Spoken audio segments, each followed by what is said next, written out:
Hello and welcome to this Everything is Black and White special podcast today, previewing the Wear-Tyne Derby, the first Premier League Wear-Tyne Derby in almost 10 years. March 2016 was the last time the two rivals faced each other in the Premier League, Newcastle and Sunderland. Stadium like this Sunday, we'll find the end in that way. I'm joined here today, I'm Sean McCormick, Newcastle United reporter of the Chronicle, and I'm joined here today by Lee Ryder, Chief Newcastle United writer at the Chronicle, and Matty Hewitt, Sunderland reporter at the Chronicle as well. Lee, I'll start with you.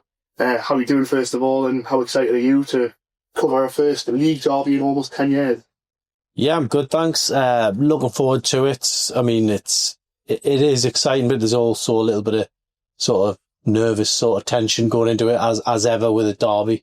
And I think it's been long overdue really that, the two teams go toe-to-toe in the Premier League game. Obviously we had the FA Cup game not that long ago, but this is going to be completely different, and I think Sunderland are going to be right up for it, and the league form recently makes it a very difficult game for Newcastle, no doubt about it. Absolutely, and Matty, you're behind enemy lines, I guess. We're recording this in the Strawberry, in the shadow of St James's Park, but how excited are you for the weekend? Obviously, Sunderland have had to wait a long time to get back in the Premier League, and I guess this was the fixture they were always looking to at the start of the season. Yeah, I've just had to walk along the street with my hood up, haven't I, just so nobody shouts at us. But no, yeah, like you say, that's really exciting, isn't it? I mean, we've waited a long time for this. I think even neutrals last year were talking about when the Championship playoffs, the 4 teams who qualified, everybody was talking about Sunderland going up, so that would get this fixture again. So, yeah, it promises to be a good one. Lee mentioned the FA Cup game just there. That was the most recent one, and it's going to be completely different to that game.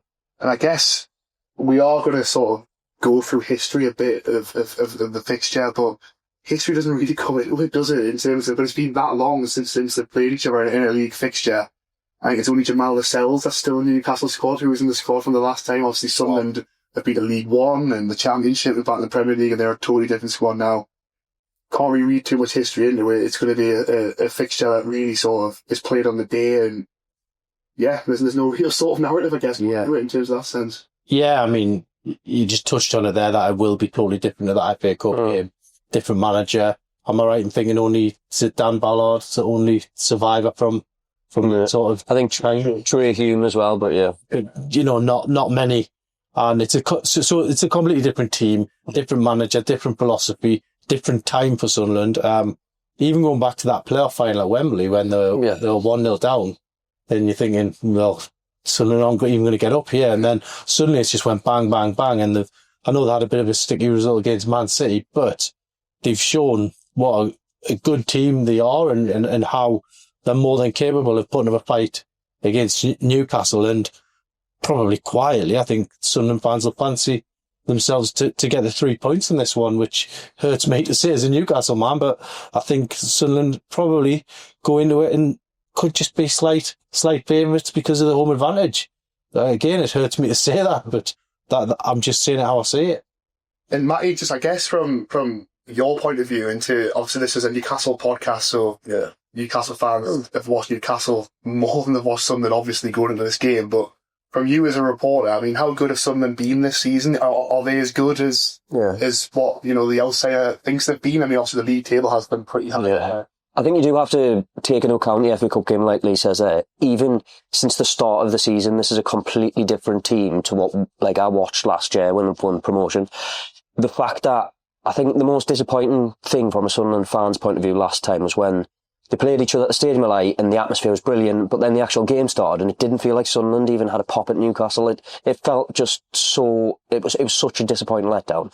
They didn't really go for it. I mean, we've had different managers since then. Sunderland sort of floated along, but this year, it's crazy just the identity that they have now.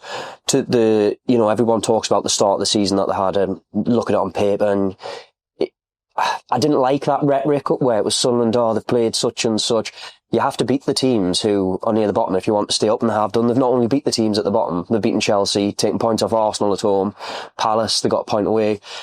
This is not what you expect from a side who's been promoted at all. I mean, if you take Sunderland away from it and just think it's any other promoted side, everybody's looking at that thinking, wow, what can they do here?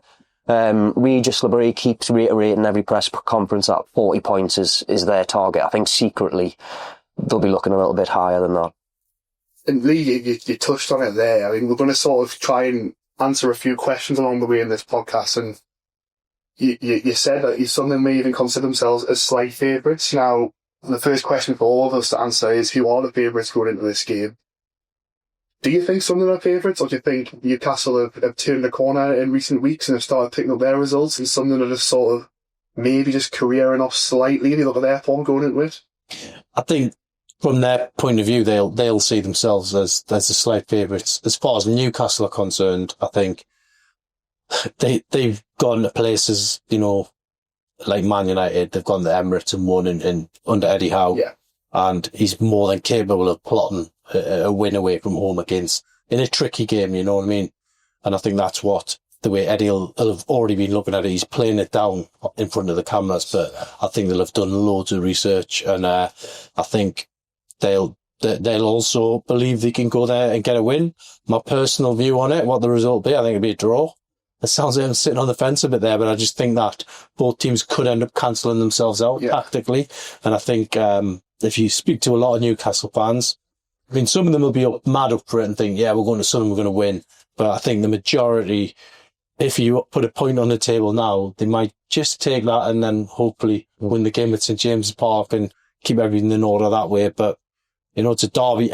Absolutely anything can happen. And especially when Newcastle are playing at the minute, you spoke about that Burnley game of the weekend, you know, could have been a draw from the jaws of victory. And I just find it very difficult to predict Newcastle this season. So, yeah, it's going to be an enthralling afternoon. I think that's the big issue, isn't it? Because Newcastle have been so inconsistent. I think the fact that they went to Everton and won the league game there, which was their last league away game before the Sunderland game, I think that's a big thing in terms of the mentality going into the game. I think if they'd lost that one off the back of very difficult games at Brent and West Ham, the manner in which they lost those two away games, I think the fact they've got that just sort of frees them up a bit to go into that game. And obviously, you can go from in terms of how the media schedule's been affected this week, in terms of how they're going to do press conferences and such like after the Leverkusen game.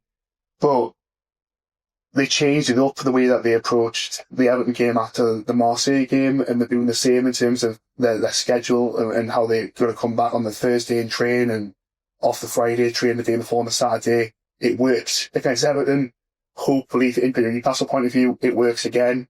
But it is such a difficult game to predict because Sunderland are so good at home, they're so hard to break down. But if Newcastle turn up like they did against Everton and get an early goal, we know how good they are when they get into build a head of steam, and that would be the sort of the confident take, I think, from the Newcastle side. If they can do that, there's every chance they could overrun Sunderland. But if they don't get that early start, that positivity, and Sunderland build into the game and the crowd get behind it, because you know how much that crowd's going to be huge in the game. If Newcastle can silence the stadium-like crowd maybe half an hour in, it's still 0-0, or they're 1-0 up and they're on top, that'll be crucial. But if they allow Sunderland to build a head of steam, and allow Sunderland to sort of play off the crowd, I think that's the big, I think the draw is probably the sensible punt, isn't it? I could see Newcastle quite easily going there and winning, and then obviously Sunderland will fancy themselves at home. They've got an excellent home record. I think, I can probably talk about it in a minute, but from speaking to Sunderland supporting friends, the big thing they have all said is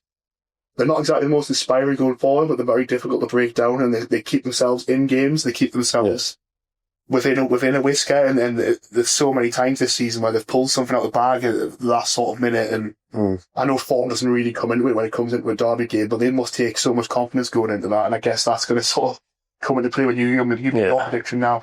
I'm going to say that I still think Newcastle are the favourites. I think just looking at the squad depth that they have in terms of, like, if we look at the Man City game at the weekend for Sunderland, Granit Xhaka and Noah Siddiqui were both one yellow card away from potentially missing the derby, and Regis Labrie went into it.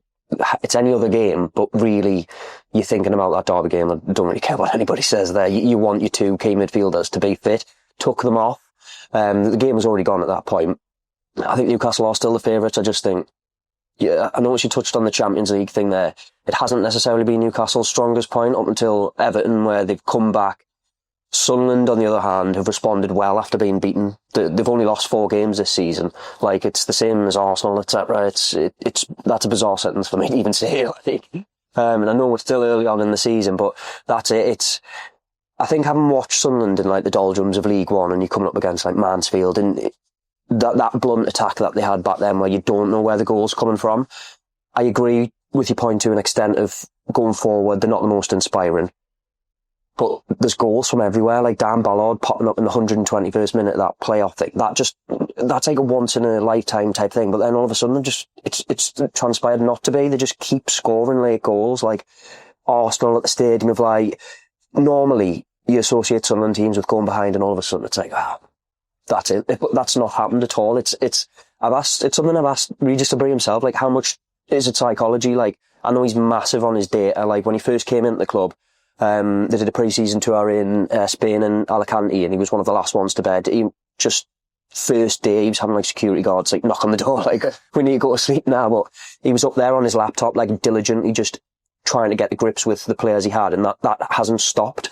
But how you sort of instill that mentality and how do you go about it? And he doesn't give a lot away in these press conferences about how they've been able to do it, but the stadium-like crowd has definitely helped. So even if they do go a goal behind, like they went 2 goals behind at Bournemouth and you're not like looking at it thinking, no, the game's gone. You still had a feeling that they'd win that game, and that's bizarre. Like I've never experienced that, like from covering the club before, to have such belief that they can pick up points from anywhere. And I think that's the most dangerous thing is even if they go a goal behind, like when they went behind in the FA Cup game, the most recent one, that was it. You thought, they'll never come back here. Yeah. But the strength Newcastle had at the time, I think Sunderland will view it.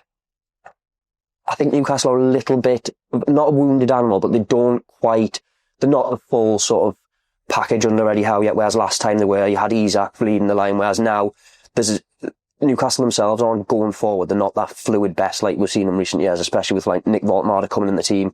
This has just come back. There's loads of different dynamics that I think are quite interesting, like going into this derby. Yeah, and Lee, I guess going into the start of the season, when the fixture list came out in June, Newcastle fans would have been looking at going to Sunderland in December and thinking, it's a real chance here we go there and we do a real number on one of our biggest rivals, because at the time, Sunderland were huge relegation favourites.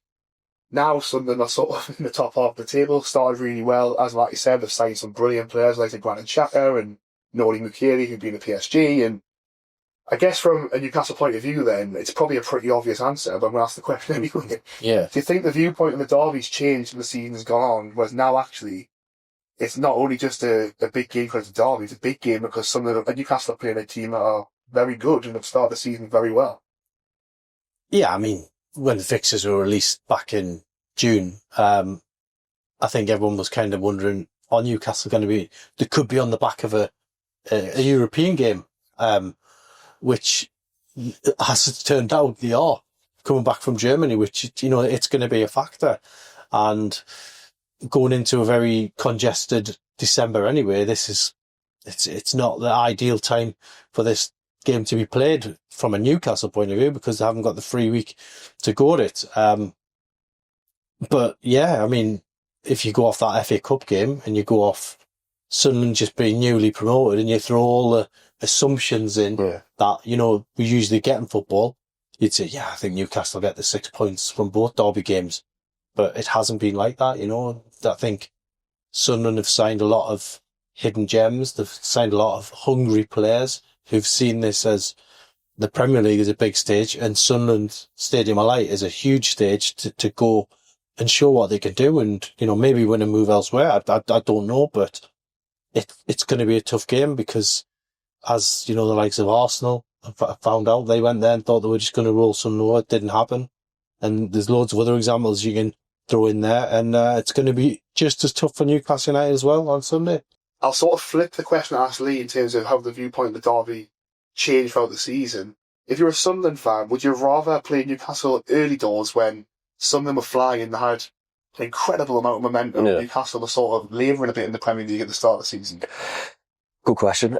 It's changed a little bit. I think Lee mentioned obviously the derby coming at a sort of tricky time for Newcastle, but it's also come at a tricky time for Sunderland in terms of obviously just on the back of the Man City game.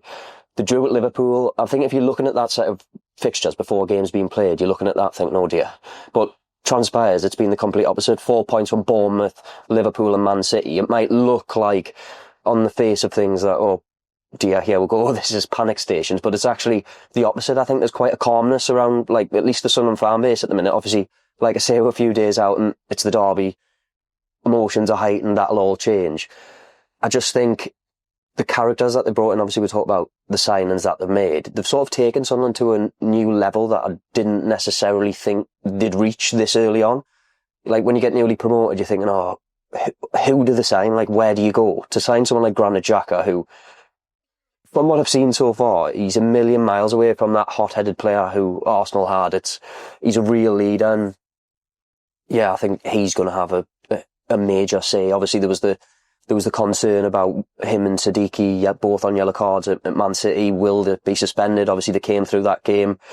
Yeah, Regis Debris made the decision to take them off after around an hour. So both of those players are there. That they're key players that are going to feature. I think in football you need a bit of luck. Now I'm not saying Sunderland signings have been a stroke of luck by any means, but you do need. We've seen from the recruitment throughout the years that they're not going to get everyone right. But this summer, I think, wow, like, how do you get that many good signings? You do need a stroke of luck. Now, I'm not downplaying the work that they've done because there's been a lot of investment behind the scenes. They brought in Florian Gazolfi, who was obviously at Roma, and he's a key figure, really high regarded in European football anyway. I think the signings that they made are really exciting, and it certainly makes for a much different derby, a completely different derby compared to the one that we last played at the Stadium of Light. I just want to touch on there. You mentioned obviously Granit Xhaka, and Newcastle fans, or Lee, you'll probably remember it as well. But Arsenal came to St James's Park near the start of Eddie Howe's reign, just as things were starting to, like, the momentum was starting to really kicking towards the end of the season, and they had to win that game to keep alive the hopes of getting the top four ahead of Tottenham. Newcastle won that game 2-0, and Xhaka did an interview afterwards on Sky Sports where it was really emotional, obviously, in the heat of the battle, but he kind of threw a lot of younger players under the bus, and I think Newcastle fans, when you sign Granit Xhaka in the summer, would probably look at that and think, is he really the sort of character that's going to galvanise a team? When actually, there was obviously talk of Jordan Henderson coming back and all that kind of stuff. But actually, from what you've seen so far, do you think that Granit Xhaka has, been this sort of transformational player where all the success is sort of kind of generated from his arrival? Yeah, I mean, the one thing I'm going to compare it to is Trippier's arrival at Newcastle. Yeah. I think that is the same, obviously different players, different positions, but that's the same sort of seismic arrival of, like, all of a sudden when Granit Xhaka signed, you've got Nordi Mukiele, who's played with him at Leverkusen. All of a sudden these players are looking at this club as not a newly promoted club. They're looking at it like Granit Xhaka won an invincible Bundesliga, won the German Cup over there, got to a European final. Now it's like, actually, this might be a destination we want to go, and I think that's probably that his arrival in the summer has just completely just flicked a switch, and Sunderland are operating at a completely different level. We hear stories from behind the scenes, so obviously Chris Rigg, really highly rated.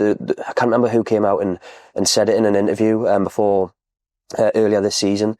Xhaka took him to one side and was like, "Look, your levels aren't anywhere near where they need to be. You need to get your act together," basically. And he did do. And he's Regis Debris asked so many times about how influential Xhaka is, and it feels like you're just going over all ground, but he's such a key figure, and he in himself has just sort of transformed the dressing room behind the scenes. It's the attitude, it's the we belong here. Like, this is Sunderland. Like, we've spent so many years outside of the top flight. We're not this newly promoted plucky underdogs who are going to games thinking, oh, yes, it would be good to hit a points total, and obviously the main aim this season is survival, but they're going into games like, we have a right to be here, we belong here. And just touching on Xhaka, Newcastle's midfield over the last season and a half perhaps have been, when they're on it, up there with the best in the Premier League. You think back to the Carabao Cup final, how good Sandro Tonali, Bruno Guimaraes and Joe Linton were that day. Another final Liverpool midfield that have got so much praise that season when they won the Premier League. How important do you think that midfield battle is going to be? I think a lot made up Joe Linton versus Granit Xhaka, but I don't think it's going to be this sort of heavyweight tussle and physical specimens coming head to head. But how important do you think that will be? I think that's where the game's going to be won or lost in the midfield. I think the game's going to be won and lost all around the pitch. It's going to be won and lost on temperament, I think. And if someone loses a rag early on, we've seen a long time ago, Czech Tiote. He got sent off in the derby at Stadium of Light, and it made life very difficult for Newcastle on that day. It's about cool heads, warm hearts, cool heads. And I think really, if Joe Linton, we've seen Joe Linton go into some games where he's probably a bit too pumped up, and that's not the Joe Linton I want to see. on Sunday. I don't want to see him skating on thin ice on a yellow card, because I think if he does, then Zach might just have his number. So I think there's loads of little battles you can look at like that, but I think it's going to be won and lost on temperament, and Newcastle, hopefully, Eddie Howe's going to instill that coolness in them. Do what you want when you've won. You can go and get your picture taken in front of the fans or whatever. But while that game's going on, that when the heat's really on, you've got to really be calm. And I hope that's the version of Newcastle that we see. And yeah, that's actually worried me a little bit what you said about Joe Linton, because I know he's got it in him to do something like that. But I also know he can be cool and calm as well. So it's going to be interesting to see how that midfield selection lines up. No, I think that's a really big point, because we've seen Joe Linton. It's actually quite mad that he hasn't been sent off more than what he has done, because he does play on the edge and he's often involved with little bust-ups. But I think going into a game like a derby away from home, you can't be giving the fans sort of anything to feed off. And I think Bruno Guimaraes is probably similar as well in terms of the way he plays on the edge. They'd probably need to be a bit more like Tonali, who's just so calm and collected, doesn't really get involved in it. But it probably leads us on to the next question, Matty. I think statistically going into it, you're probably going to argue against this because you've just explained the context behind some of the results. But actually, we've only won one of the last 6 games in the Premier League. Newcastle, on the other hand, are going into it with 10 points from the last 4 matches. But again, as me and Lee pointed out before, that doesn't necessarily tell the whole story of their performances as well. So which manager do you think needs the win more? This is obviously Regis de Bree's first derby. He's got a lot of stock at Sunderland at the moment. Eddie Howe has, brought the first cup to Newcastle in domestically anyway for 7 years, and he's already got a derby win under his belt. But again, as we've already mentioned, totally different circumstances when there's the FA Cup game as a championship team. So from your point of view, which manager do you think needs the victory more? I don't think, like, for example, it's not going to be like a Ruud Gullit type. Whoever loses is going to lose their job. But I think there's more pressure on Eddie Howe to come away with a win than there is on Regis de Bree. Like you said, it's not a free hit, but it's one of those games where it's the first derby back. I think, like Lee mentioned there, but obviously talking about temperament, I think that will be massive. But from a Sunderland point of view, how are the younger players going to react? Like, obviously we've got Trey Hume has played in the derby before, but he's full-blooded. I actually think if you look back at the previous team that played, obviously Dan Ballard's there, Anthony Patterson was in goal, you had Dan Neal in midfield, local lads who knew what the derby meant. Now, I don't think Sunderland are going to get rolled over because they don't have local players playing, but I just think that takes a little bit of the pressure off their shoulders by not having, that extra full-blooded tackle. For example, Chris Rigg might play, might come off the bench. Again, I think temperament will be huge, but it'd be interesting to see how the likes of like Noah Siddiqui responds. You've got Ronaldo, who got sent off earlier for a petulant foul. He missed out at Man City with a slight groin problem, but they expect him to sort of come back in for the game. That for me that'll be massive. And I think Eddie Howe, not that either manager needs to win the game, but I think Eddie Howe will be under a little bit more pressure to win the game, should I say. Lee, I'll ask you the same question. I mean, Matty's right. There's neither manager's going to come under any pressure with losing the game, but it does feel like if Eddie Howe can guide Newcastle to a win at the Stadium Light, it's a second successive league win. As we just talked about there, they are starting to turn the corner in terms of points, and they are climbing the table slowly but surely. Do you think it is much bigger for Newcastle to get that win than it would be for Sunderland? Because as Matty said before, despite the start of the season, their ambition still is to get to 40 points as quickly as possible, whereas Newcastle's ambition is to make sure they're clawing back as many points as possible, get back in that European conversation. I think losing the games, it's unthinkable really for Eddie. I think there's no doubt about it. Losing the game would be a serious dent in his armour, because you do not want to be losing a derby game. I think Sunderland, if they lost it, then most people, if they were outside of the area, would probably say, yeah, well, they're newly promoted and all that. They'd get, pulled into all the assumptions we were talking about before. But look, Eddie's done a great job. It's been a fantastic 2025. But if you're asking me, if losing to Sunderland and then, say, getting knocked out of the Carabao Cup, suddenly those 2 defeats would be mood changers. So it's important Newcastle focus and make sure they avoid defeat at Sunderland and get through in the Cup, just to keep things ticking over. Because, look, the West Ham defeat, there was a lot of negativity. Yeah. Brentford, if this game came straight after Brentford, I'd be seriously worried. Yeah. Do you know what I mean?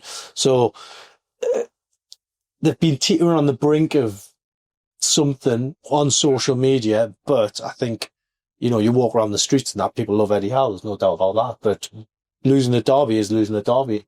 As Alan Pardew, found out on numerous occasions, his stock severely dipped. Different times, don't get me wrong. He hadn't won a cup as well.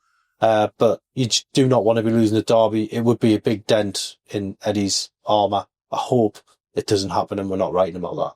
Yeah, I think you're right. I think it's, from a Newcastle point of view, it has been teetering either way, because there's actually been so many performances this season where you watch it and think they're not far away from it clicking in the right direction as well. And again, the results have picked up recently, but the performances haven't necessarily sort of been there, certainly across a 90-minute piece anyway. But, if they get the win, all of a sudden it flips in that direction. But as you say, if they lose that game and then they're out of the Carabao Cup and home to Fulham, all of a sudden it flips the other ways. I feel like Sunderland have a lot less to lose, whereas Newcastle, it feels like it's sort of on a knife edge, I guess. In whatever way it goes, can have... It won't be dramatic repercussions, because as we've both just said there, like Eddie Howe, there's no like major pressure on Eddie Howe, but the dissenters' voices will get louder, I think, if the best. I think he can afford to lose it in some ways. Yes. But he won't want that on his record at all. But yeah, that it would amplify, as you say, people being negative. It would give them some ammunition, and that's the last thing that he will. Moving on to the actual players in the game then. Matty, I'll start with you. From a Sunderland point of view, I mean, you've spoken about Granit Xhaka already, but is there a player you think could, it's hard to call this in a derby game, but is there a player beforehand who you'd be backing to be the hero in this game? I honestly think Sunderland aren't the best going forward. You look the players they've got going around the pitch. I think Wilson is still as a top scorer with 4 goals. That's my only concern with this Sunderland team. Now, they do have goals from all over the pitch, like Dan Ballard can pop up whenever. I wouldn't be against, shouting Dan Ballard from a set piece, because Sunderland are really strong at set pieces. You've got Nordi Mukiele's long throw as well. Sunderland are a horrible, horrible team to play against. Like, they make the game awful, as Arsenal found out. Less so against City, but that was more City's sort of prowess there starting to click into gear. I just think if one of Sunderland's forwards, for example, Anisidor or Brian Brobby, has a good game, scores, then that changes things a little bit. But for me, I think it'll be a draw. I do think it'll be a draw. I don't think either manager will give any quarter, and I do think it'll be your normal cagey derby. But yeah, I think if one of the, say for example, if Isidore starts, is the thing, we don't know who's going to start, because Liberty tinkers all the time. But I think if I had to put my money on one person, so don't bet on this. This is not betting advice. But I'd quite fancy a Dan Ballard goal. He scored an own goal in the last derby. It would just be a little bit of a redemption arc for him, and he's played really well since he's been promoted to the Premier League. I think that would probably strike fear the Newcastle fans, to be honest with you, hearing that about the long throws and being able to defend against the set pieces, because as we've both seen in recent press conferences, Eddie Howe spent a lot of it bemoaning how bad the Newcastle defended set pieces recently. Yeah. So that's obviously going to be a big factor, and they've got to be better at it. And you think back to Brentford, and how they defended the long throw in that game, it was dreadful. They've got to improve going into that. And just moving away from that sort of negativity, Lee, same question to you. Which player do you think could become a hero for Newcastle? I mean, it's a tough question, isn't it? Because if you look back at Newcastle heroes and derby games over the years, it's always been sort of cult heroes who you wouldn't have expected, and then sort of etched their name into football by scoring in a Sunderland game. Yeah, I mean, I'll throw a couple in there. I mean, I think the 2 fullbacks, Livramento and Hall, have certainly got potential to strike in this game. It'd be a really great time for them to do so as well. But you talk about previous heroes like Ryan Taylor, Liam O'Brien. It's so random, isn't it? But I think those two will be tuned in for this derby. And as you mentioned, Sandro Tonali as well. What a time to see him dispatch a free kick or something out of the ordinary that Sunderland might not be expecting. To see him pop up and get one. He's played in the Milan version, of course, of the derby. So he won't need, all the lads who aren't from Newcastle or from the North East won't need any reminding because they'll have all played in something similar. And it's one where this one is very different, don't get us wrong, but I think they'll know what's at stake and they'll know they won't want to be walking around town if you lose this one. It's interesting what you said there, Matty, as well, in terms of strikers who haven't necessarily, hit the ground running in terms of goals, but made themselves a hero. Be an amazing story if you want this. I came up the bench and scored his first goal. Of course, there's recording after the Leverkusen game, but scores a goal in the derby. Be amazing if he did that. And look at Bruno Guimaraes this season and the amount of times when Newcastle have been struggling with breakthrough and he's popped up with some magic. Even at the weekend when Burnley were probably the better team for the first 20 minutes, and then he scores directly from a corner. So you wouldn't bet against him sort of popping up again with a magic moment, but. Yeah, it's a time to make yourself a hero, I guess, and there'll be plenty of names in the frame who could do that. And Matty, moving on to you again, what does victory mean for the Sunderland fans? We've said before about how this is the first league derby in almost 10 years, and history doesn't really come into it because there's not many players involved, or any players involved in this game who would have played in the last league derby. But how important is it to Sunderland to get a win? The journey they've been on for the last 10 years, it would almost feel like the sort of isolated story. You've stolen my line, yeah. It would be. I mean, we talk about the 5 in a row and all the derbies that have come beforehand, but, Sunderland, you can't read anything into the history of it because it's two completely different teams, different ownership, etc. But this would be the icing on the cake for Sunderland. If they were to win, I think it would be extra sweet knowing that Newcastle are playing in the Champions League. They've got all this money behind them. Sunderland have obviously spent money this summer. But the way they've done it, the type of players who they've signed, I think that would be... It's every club sort of looking for the right way to go about things and how, to finish in European spots, how to win games. And I think if Sunderland were to get one over on Newcastle, I think that would be probably the best one yet, I think. Lee, same question. I guess we've probably sort of touched on it before. It's probably changed, hasn't it, for Newcastle fans, the importance of this game. And actually, just in the context of the season, it would mean the absolute world if they go to Sunderland and come away with the 3 points. Yeah, I mean, what doesn't change is that so many people in many different jobs that they do around the city are working with Sunderland fans. Yeah. And it's all about I know it's a cliche, but the bragging rights, it's all about that. You want to be going in on Monday morning with your head held high, and that's what it's all about. This is very much the fans' game. Newcastle can win any Champions League game they want, but this means more than 3 points in the Champions League. It means more than, beating an Arsenal or Man United, because it's about local pride. And look, it's a generation missed this. You know what I mean? Yeah, I remember that game at the stadium, like the FA Cup game, and there was a fella sat in the press box. He had his 2 kids with him like that, and they were crying their eyes out at the start, and it was really emotional. And this time they've had that experience of it, and they're going to be right up for it. So it's about the people, it's about the fans, and that local pride. You just can't underestimate. I think, when Ready to Go plays and they come out on Sunday, the atmosphere is going to be an absolute cacophony of noise. And I think, being there as media, the head will stand up on our neck, but there'll be players on that pitch. It's going to be an amazing feeling, I think, for players who haven't sort of experienced it before. And I guess if you're Regis Debris, I think me and Lee were having this conversation maybe at one of the games earlier this week. We were talking about how Sunderland and Regis Debris remind us a lot of Newcastle under Rafa Benitez, where he's very measured. He doesn't knee-jerk very easily. If things are going badly, he doesn't sort of sway. If things are going well, he doesn't sort of sway. He's very level-headed. And if you're him, what's the team talk? Do you tap into the emotion a bit, or do you sort of, try and take it out of him? I don't think he does, no. I think just on what you mentioned there, I think back to that FA Cup game. Now, I know Newcastle obviously won, but it wasn't much of a game in the end, but I remember standing pitch side, and it was about 15, 20 minutes before the game, and the ground was full. I know there was 6,000 Newcastle fans.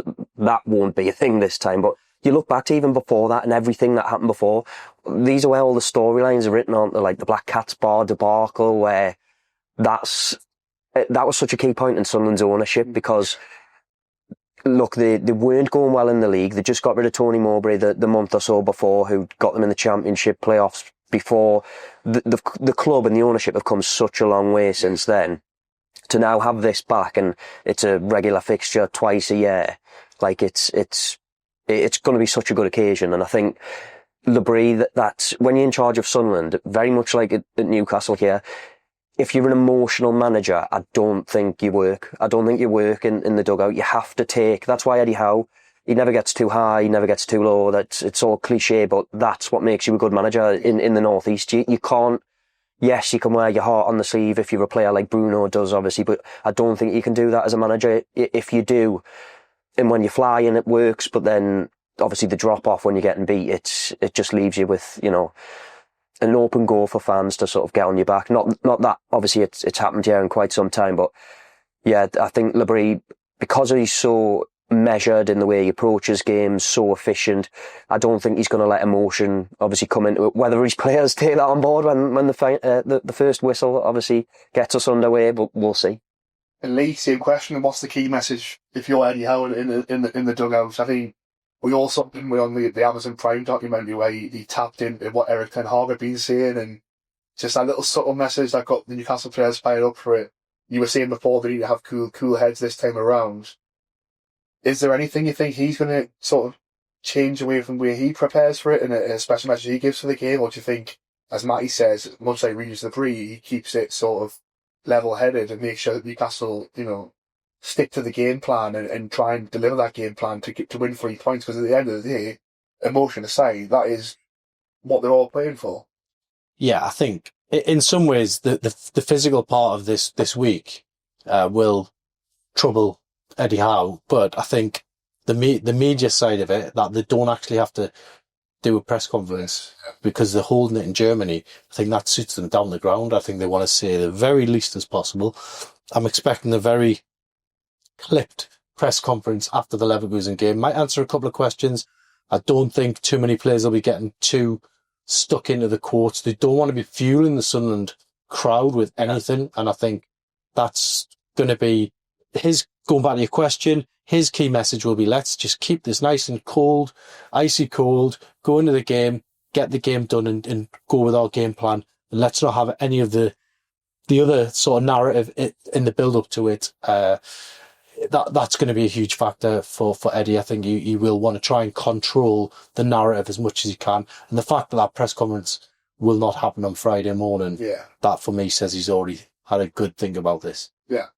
Just to wrap this all up then, Matty, we'll go to the score predictions. I mean, I'll start with mine. I think it's one goal either way. I'll go Newcastle to win 2-1 in a very close game. I think both teams will have their chances, have their moments, but as we've said throughout this game, I think both managers will have a strong game plan and try and cancel the other one out, and it's going to come down to key moments and who can keep their head. And I just think Newcastle, despite it being at Sunderland, there's going to be a cauldron of noise of a lot of the times when it's been a pressure situation and a high pressure match, they've managed to sort of navigate it, and they've got the experience now over 4 years at the top level, really ready now of doing it. So I think Newcastle will win 2-1. We'll be confident from a Newcastle point of view.